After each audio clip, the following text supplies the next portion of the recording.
Hello students, welcome to अरियंत। और आज हम सॉल्व करने वाले हैं एक क्वेश्चन जो कि है चैप्टर वेव ऑप्टिक्स का। वेव ऑप्टिक्स में हमने एक चीज़ पढ़ी है, यंग्स डबल स्लिट एक्सपेरिमेंट, और उसमें हमें एक चीज़ मेंशन्ड है कि which nature of light is supported by Young's double slit experiment. Young's double slit experiment जो था वो लाइट के कौन से नेचर को सपोर्ट करता है, जो कि हम जानते हैं कि यंग्स डबल स्लिट एक्सपेरिमेंट यानी कि YDSC किया गया था लाइट के वेव नेचर को स्टडी करने के लिए। तो लाइट का वेव नेचर है इसका answer.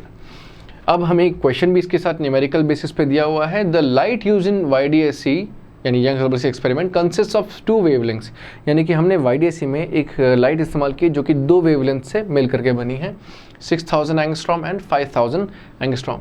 Separation between the slits is 10⁻³ metre, यानी कि अगर मैं यहाँ पर 2 स्लिट्स बना रहा हूँ, पहली स्लिट एरी दूसरी स्लिट एरी, तो इन दोनों स्लिट्स के बीच में जो डिफरेंस है वो कितना दे रखा है, 10⁻³ मीटर, 10⁻³ मीटर, यानी कि स्मॉल d की वैल्यू हमें मिल चुकी है 10⁻³ मीटर।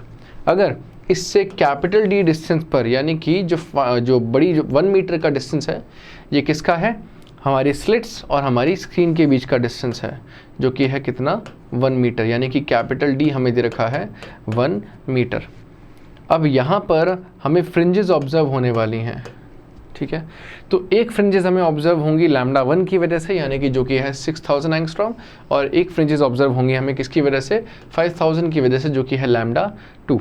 हमें पूछा गया find the minimum distance from the central maxima where bright fringes from both the wavelengths are coincident, यानी कि दोनों एक सेंट्रल मैक्सिमा से एक डिस्टेंस ऐसा लेना है जहाँ पर दोनों की ही ब्राइट फ्रिंजेस कोइंसाइड हो, यानी ब्राइट फ्रिंज इसकी भी और ब्राइट फ्रिंज इसकी भी, दोनों एक ही पॉइंट पर कोइंसाइड होनी चाहिए।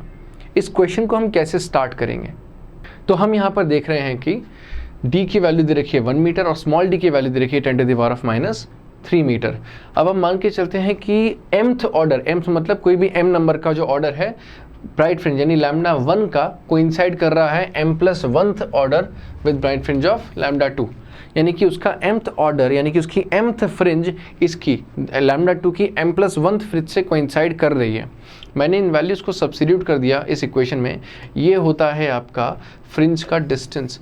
जैसे मान लेते हैं कि हमारे पास ये 2 स्लिट्स थी, इसके सेंटर से यहाँ तक का डिस्टेंस कैपिटल D था, तो इन दोनों स्लिट्स की वजह से आगे जाकर के जो फ्रिंज का पैटर्न बनता है और जो हमें ऑब्टेन होता है ब्राइट फ्रिंज के लिए, वो यहाँ से y =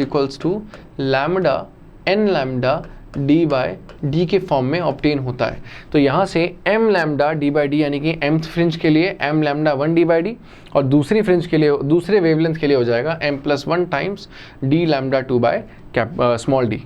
इन वैल्यूज़ को अगर हम सब्स्टिट्यूट करें तो हमारे पास 6m = 5m+5 आता है, जहाँ से m की वैल्यू मिल जाती है 5, यानी 6000 एंगस्ट्रॉम वाले यानी कि λ1 के लिए हमारे पास 5th फ्रिंज, यानी कि λ1 के लिए हमारे पास 5th फ्रिंज मिलेगी इस पॉइंट पर, और λ2 के लिए 6th फ्रिंज वहाँ पर आकर के मीट करेगी।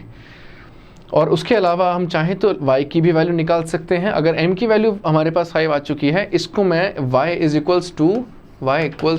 m λ1d/d में पुट कर सकता हूँ, या फिर